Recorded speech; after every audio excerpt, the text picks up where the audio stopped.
My name is Jim, and the story I'm about to tell takes place back in 1996. At that point in my life, I was a teenager working as a fire lookout, stationed in a remote tower deep within the Pacific Northwest. The job appeared simple enough. Watch for any signs of fire, report unusual activity, and maintain communication with both the base and the other towers. It was the kind of work that left you with endless hours to think and even more time to be alone. Isolation was simply part of the territory, and in a world untouched by the internet or smartphones, that solitude felt especially profound. But this isn't really a story about fires. It's about something else, something I can't fully explain, something most people dismiss when I share it. Yet it happened, and I've carried it with me for years. As time has passed, my hope of finding someone who believes me, or better, yet someone who's experienced something similar, has slowly faded. Still, I can't shake the feeling that I'm not the only one. It all began during my very first week in the lookout tower. By then, I'd already settled into a rhythm meant to fill the long, solitary hours. Each morning, the sun would creep through the tower's small windows, signaling the start of my day. I'd roll out of my creaky bed, head straight to the compact kitchen area, and set water to boil on the little stove for my coffee. The aroma always filled the tiny space, bringing me comfort and a fleeting sense of normalcy. With my mug in hand, I would climb the short steps to the observation deck. From there, the view stretched out endlessly, an expanse of forest that was both breathtaking and intimidating, an endless sea of trees fading into the horizon. I would scan that vastness for the faintest hint of smoke or fire. Binoculars in hand, I'd begin my watch, fully aware that my role mattered. A single spark could grow into a raging inferno if overlooked. It was a heavy responsibility, but one I had chosen willingly. On the wooden table beside me sat my radio equipment, my lifeline to the base and the other lookout towers scattered across the region. Twice a day, every morning and evening, I would check in like clockwork. But on this particular day, my routine took an unsettling turn. After completing my first sweep of the forest, my eyes landed on something that didn't belong. At the edge of the tree line, far beyond any hiking trail, stood several shadowy figures. They were motionless, almost as if watching either the tower or me. My pulse quickened. This wasn't something I'd been trained to deal with. The binoculars felt heavier in my hands, as though I were peering into a reality sharpened and distorted. My grip tightened around the radio microphone as I prepared to report what I was seeing. For a brief moment, I hesitated, second-guessing myself. Was I imagining this? Could it just be shadows? But when I looked again, the figures were still there, undeniably present. I pressed the button on the radio, my voice carrying a strain of urgency it had never held before. Up until that moment, my time in the tower had been peaceful. My biggest concerns had been spotting a thin column of smoke or reporting the occasional lost hiker. Now, though, these figures introduced an entirely different tension, one I had never prepared for. Questions gnawed at me. Was I truly alone out here? What exactly were these shapes, and why were they standing at the edge of the forest? "Base, this is Tower 6. Do you copy?" I said into the radio. Static filled the air before my supervisor, Dave, answered. "This is Base. Go ahead, Tower 6. "I'm seeing some figures at the edge of the forest," I reported, my eyes locked on them. "They're standing still. Not animals. They look human, or at least humanoid." "Over." There was a pause before Dave replied. "Jim, you're probably just seeing some wildlife, or shadows playing tricks on you. Don't worry about it." "Over." His tone was dismissive, but when I looked again, the figures remained. "Are you sure, Dave? These are different. They're definitely not animals." This time, there was a trace of irritation in his voice. "Jim, it's your first week. You're not used to the woods yet. Things can look strange, especially when you're isolated. Just keep your focus on spotting fires." Over. The conversation ended there, and I set the radio down. But despite Dave's reassurance, I couldn't shake the certainty of what I'd seen.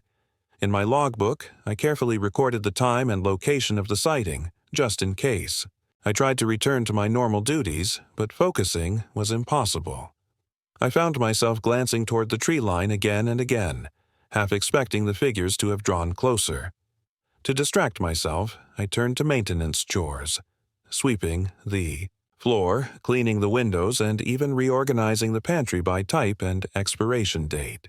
As I arranged the cans, I also took stock of my supplies: water bottles, batteries, first aid items. For some reason, it suddenly felt vital to know exactly what I had. When the afternoon came, I performed another sweep with my binoculars. My hands hesitated before lifting them to my eyes, but when I finally focused on the edge of the forest, the figures were gone. Relief washed over me, but unease lingered. Had they retreated, or simply moved somewhere I couldn't see? The radio crackled to life, reminding me it was time for the evening check-in. I reported that all was normal, even though it didn't feel that way. The base acknowledged and signed off without further questions. Alone once more, I heated a can of soup for dinner. I ate slowly, my eyes drifting toward the windows more often than my meal. When I finished, I decided to secure the tower for the night. Locking the door and double-checking the windows usually felt like routine tasks, but tonight they felt absolutely necessary. I tried sitting down with a book to relax, but the words refused to settle in my mind. No matter how hard I focused, my thoughts kept drifting back to the shadowy figures and the unsettling possibilities they brought into my otherwise solitary existence. Eventually, I closed the book and decided to turn in for the night, though I already knew sleep would not come easily. Lying in bed, I stared at the ceiling, my ears straining for any sound out of the ordinary. Every creak of the tower, every sigh of wind threading through the trees outside seemed amplified, as though the forest itself was holding its breath. The following day began as usual. I woke, brewed my coffee, and climbed up to the observation deck. Yet somehow the forest felt even more endless that morning, its vastness heavier, perhaps because of the unease I still carried from the strange sighting the day before. Lifting my binoculars, I began my routine scan. The morning light filtered through the canopy, casting shifting mosaics of light and shadow on the ground below. And then I saw them again. This time they were closer, standing within a small clearing no more than 200 yards from the tower. I focused my binoculars and took in more detail. Their forms were humanoid, yet clothed in dark, tattered garments. Their features were obscured, swallowed by shadow despite the daylight. Their very shapes seemed unstable, flickering and distorted, like static crawling across an old television screen. My eyes resisted settling on them, sliding away as if refusing to lock on. Forcing myself to gather my thoughts, I reached for the radio microphone. My thumb hovered for a moment before pressing the transmit button. "Tower 4. This is Tower 6. Do you copy?" I asked, my voice steadier than I felt, masking the nervous energy buzzing through me. The radio crackled before a familiar voice came through. "This is Tower 4. I read you, Tower 6. What's going on?" I hesitated, carefully choosing my words. "Have you seen anything unusual out there lately? Specifically, shadowy figures at the edge of the forest?" The line went silent for several seconds before Tower 4 responded. "Shadowy figures? Do you mean animals? I've seen deer, maybe a bear, but no, figures. Why? What are you seeing?" I exhaled slowly, half relieved to hear his voice yet more isolated by his answer. "I've seen them for 2 days now. They're not animals. They're humanoid. Yesterday they stood at the edge of the forest, but today they're closer, about 200 yards from my tower, just standing there, watching." There was another pause, longer this time. "You sure you're not just seeing things?" he asked finally. "It can get lonely out there, you know. Minds play tricks." My grip tightened on the microphone. I thought so, too, at first. But no, they're there. Today, they're even closer. They don't look like people. Not exactly, but they're definitely not animals either. They're wrapped in dark, tattered clothing, and their features, it's like they're blurred, like they're made of static. This time, when Tower 4 replied, his tone carried something different, something I couldn't quite place. Well, I haven't seen anything like that, but I'll keep an eye out. Just stay safe, okay? Maybe keep the door locked. I will, I said, setting the microphone back in place. His words offered little comfort. If anything, they left me feeling more alone, the weight of what I was experiencing pressing heavier against me. The next morning arrived with an undercurrent of dread. I couldn't shake the conversations and the visions of the past 2 days from my mind. After brewing my coffee, I reluctantly climbed to the observation deck. My hands trembled as I lifted the binoculars.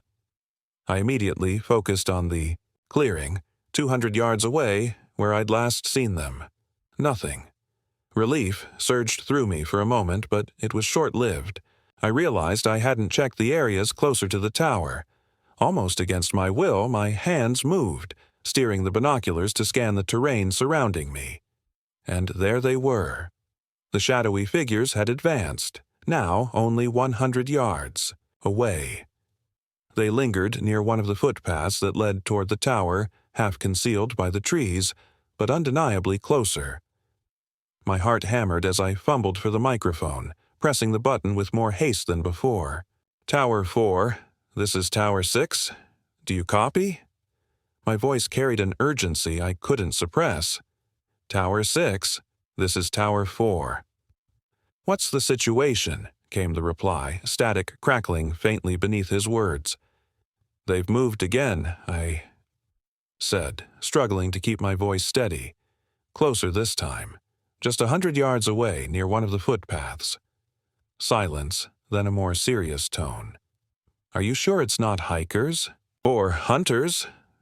I'm sure, I insisted. These aren't people.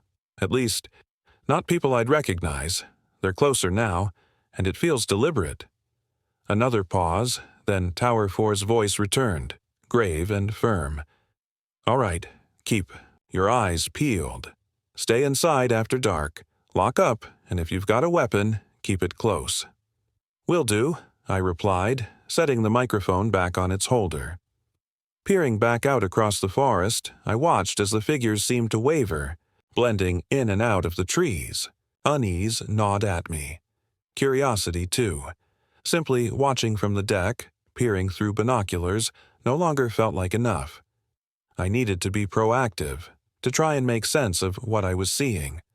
Pulling open a drawer, I retrieved a detailed topographic map of the region. It showed elevation lines, trails, streams, and landmarks. With a red marker, I began placing small X's across the map, each one marking the approximate location where the figures had appeared.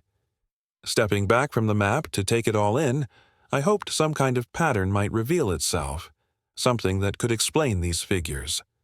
Were they following a trail? Gathering near water sources? Hovering close to an old abandoned campsite, perhaps? My eyes darted from one red X to the next, but no clear design emerged. What did become obvious was more troubling. Each night, the figures crept closer to my tower. I couldn't handle the uncertainty on my own anymore. Desperate for some kind of validation, or even just advice, I grabbed the radio and tuned into Tower 3, where my colleague Jessica was stationed. This is Jim from Tower 6, I said. Have you ever witnessed anything strange out there? Shadowy figures? Ones that seem to draw closer to the tower each day? A pause followed. Just a few seconds, but long enough to stretch into eternity.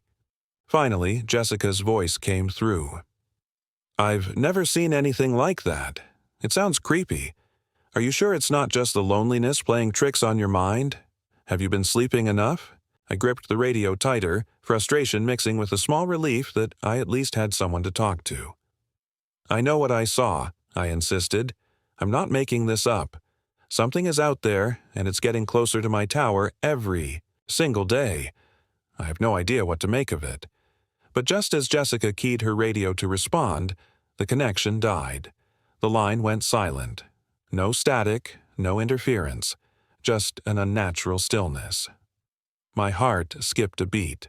I tapped the microphone, turned the frequency dial back and forth, even smacked the radio in frustration, hoping to jolt it back to life. Nothing. It was as though an invisible hand had cut me off completely, sealing me inside my isolation with the phenomenon creeping closer. Now I was truly alone. With the radio dead, I couldn't warn anyone, couldn't ask for help. Night fell heavy across the forest, the darkness pressing down like a suffocating blanket. Each passing minute tightened its grip. Grabbing my binoculars, I hesitantly scanned the trees below, afraid of what I might find. And then I saw them. The figures weren't just closer, they were nearly beneath me, gathered at the base of the tower itself. A shiver ran the length of my spine, the hairs at my neck standing rigid. The truth hit me with the weight of a stone. This was no longer a distant curiosity, no longer a vague threat. I was cornered. Panicked, I took inventory of anything I could use to defend myself. A flashlight with fading batteries, a basic fire extinguisher, a flare gun with only a single flare. No real weapons, nothing reliable. My eyes darted around the room, landing on the furniture. The chair, the table, the shelves. Fueled by a rush of nervous energy, I dragged them all in front of the door, barricading myself as best I could. It was a pitiful barrier, and I knew it, but it was all I had. Heart pounding, I sat and listened. Every creak of the tower, every rustle of leaves outside, every whisper of wind through the trees drove my pulse faster. Time warped, every second stretching into minutes, every minute into an hour. My eyes kept flicking toward the barricaded door, half expecting it to burst open at any moment. But nothing happened. I could hear only my own shallow breathing, quick and uneven, filling the silence. Mustering courage, I lifted the binoculars, again with trembling hands. Peering down at the base of the tower, I saw them still there. They hadn't advanced, but they hadn't retreated either. They just stood waiting, as though anticipating a signal. The standoff dragged on. Neither of us moving. The uncertainty gnawed at me. What did they want? Why hadn't they acted? As dawn broke, the first rays of sunlight cut through the trees. Through my binoculars, I watched the figures retreat into the forest, their dark forms dissolving into mist until they disappeared completely. Relief should have come with daylight, but it didn't. The chill inside me lingered. I slumped into my chair, mind tangled in an endless loop of questions with no answers. The day crept by in slow motion, each hour hollow and mechanical. I swept the floors. I ate from my canned supplies, but every action felt robotic, stripped of meaning. Over and over I tinkered with the radio, hoping it would spark back to life. But it stayed dead, the absence of even static like a widening void in my reality. Isolation pressed harder with every failed attempt. By afternoon, I found myself glancing constantly toward the lowering sun. The sky shifted into orange and purple, shadows stretching long across the forest floor. Normally, the sunset was a moment of beauty, but now it felt like a warning. The fading light meant only one thing. Another night was coming. Another night with the figures. Another night of not knowing. As the sun sank, my stomach twisted into knots. The forest grew darker than usual, as though someone had thrown a heavy shroud over it. No moon shone. No stars broke through. Only blackness. My eyes adjusted just enough to catch movement. The figures had returned. They circled at the base of the tower, just far enough to remain indistinct but close enough to remind me of their presence. My hand rested on the flare gun beside me. Should I fire it? Would it scare them off, or provoke something far worse? Then I heard it. A sound that cut through the background noise of the forest. Scratching. It came from directly below the tower. Not random, not the wind, not an animal. A steady, deliberate scratching at the base. My chest tightened as panic surged. They weren't just watching anymore. They were trying to climb. Reacting on instinct, I stood abruptly, flare gun in hand. My hands shook as I aimed skyward, took a breath, and pulled the trigger. The flare shot upward, slicing the dark. For a brief moment, the forest blazed in an eerie red glow, like a vision of the apocalypse. The scratching stopped. The figures recoiled, retreating into the deeper shadows beyond the trees. The flare rose higher, burning against the void until it reached its peak. For that brief silence, I felt victorious. But as it began its descent, its light shrinking, unease gripped me. Had I scared them away or provoked them? Then I saw it. The flare's burning fragments drifted down into a patch of dry leaves. Flames licked upward, small at first, then growing. A fire. Adrenaline surged. I grabbed the extinguisher from the wall, tore down the barricade, and rushed through the door, ignoring the screaming warning in my mind. Sprinting down the stairs and across the ground, I hefted the extinguisher, pulled the pin, and sprayed the growing flames with foam. The fire crackled, hissed, and died, replaced by curling smoke. For a moment, I breathed relief, until I realized the mistake. I had left the safety of the tower. Out here, I was exposed. I scanned the darkness wildly. No figures. Nothing. But their absence only tightened the dread in my gut. Where had they gone? Why hadn't they struck when I was vulnerable? Clutching the empty extinguisher, I hurried back into the tower, slamming the door and reassembling the barricade with trembling hands. My flare gun lay where I'd left it, and I gripped it tightly, searching the forest through the window. Still, no figures, but I knew they were out there. Hours passed. Eventually, dawn colored the horizon in gold and pink. As the first light touched the trees, the radio crackled. "Tower 6, this is base. Do you copy?" My hand shot to the microphone. "I copy," I said quickly. "You won't believe what happened last night. I saw them again, closer, right at the base of the tower, and then the radio went dead." "Slow down, Jim. Start from the beginning," came the reply. I told them everything. The figures, the scratching at the tower, the flare, the fire I'd put out myself. "The extinguisher's empty now. There's a burn scar in the forest." "We're sending a rescue team," the voice confirmed. "Sit tight." Relief washed over me. Within hours, I heard the low rumble of an engine. A vehicle pulled up near the tower, and the rescue team spilled out, inspecting the structure and the surrounding area. When they reached me, I saw the concern etched into their faces. "You okay?" one of them asked. "I've been better," I admitted with a weak smile. Then they found it. Markings, etched into the wood at the base of the tower, right where I'd heard the scratching. Deep gouges are carved into the wood, confirming beyond doubt that something really had tried to climb the tower.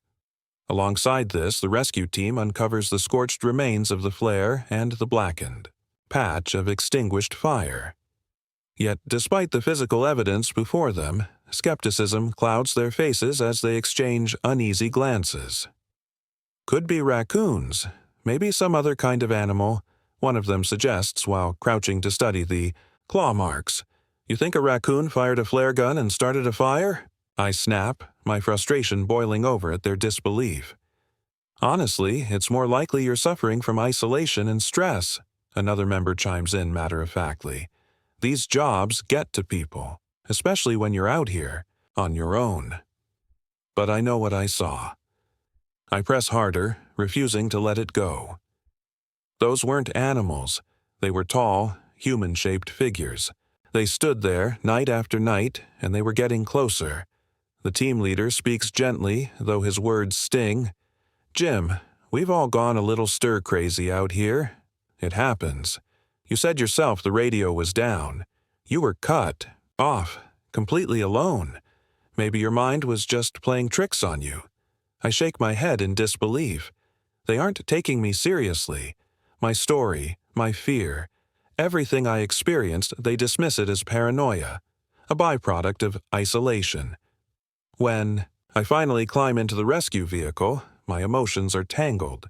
Relief surges through me as I realize I'm finally leaving that cursed tower, but frustration burns like fire in my chest. Despite the claw marks, the scorched earth, and every detail I recounted, they don't believe me.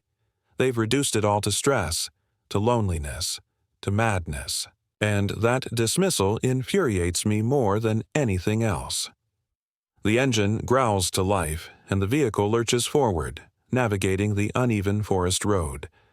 I glance back through the window, watching the tower shrink against the horizon until its wooden silhouette dissolves into the tree line. A weight presses against me as the distance grows. The tower, the claw marks, the shadowy figures. None of it feels imagined. My mind replays it all, scene by scene, and a chilling thought gnaws at me. Perhaps this forest is sheltering something that was never meant to be seen, something unnatural, something that doesn't belong. That thought clings to me long after we leave. Years slip by, yet the memory of those shadowy figures refuses to fade. Their presence still haunts me, lingering in the corners of my mind like smoke that won't clear. After much internal struggle, I finally decide. I have to return. Driving toward the forest again, my hands clench the steering wheel until my knuckles turn white. When I park at the edge of the tree line, I sit for a moment, drawing a deep breath to steady myself. Then I begin the hike, the same familiar path that once felt like routine, but now feels like a march into the unknown. At the base of the tower, it appears almost exactly as I remember, though years of abandonment are clear. Vines snake their way up the beams, swallowing parts of the structure. It hasn't been used in years. Resting my hand on the weathered railing, I begin my ascent. Each step creaks beneath my weight, carrying with it the echo of long-forgotten days. The air smells of dust and age, thick with the remnants of memory. As I climb higher, flashes of the past flood my mind. I recall the countless nights I made this very climb, always with a sense of duty, but never with the dread that grips me now. Reaching the landing just below the top, I pause. My chest feels heavy.